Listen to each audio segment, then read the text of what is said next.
अस्सलाम वालेकुम।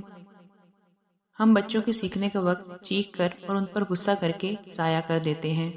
मोहम्मद अली को मैंने पानी दिया पीने के लिए, मगर उसने फ़ौरन सारा गिलास टेबल पर उलट दिया। उफ, आप समझ सकते हैं ना कि मेरे दिमाग में जो लावा उबल रहा होगा।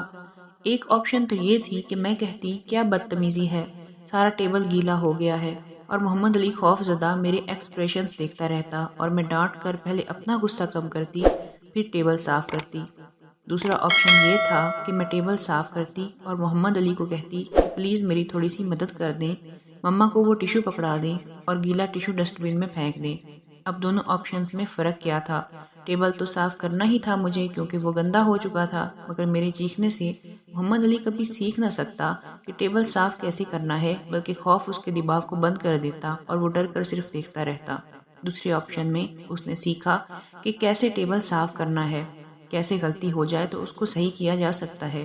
हम बच्चों के सीखने का वक्त चीख कर और उन पर गुस्सा करके ज़ाया कर देते हैं, और फिर हम खुद शिकायत करते हैं कि बच्चे सीखते नहीं हैं। बच्चों को हम अपने अमल से ही सिखा सकते हैं। उनको साथ मिलाकर उनका फैलावा समेटा जाए, और प्लीज़ इस दौरान कुछ बहुत अहम बातें याद रखें।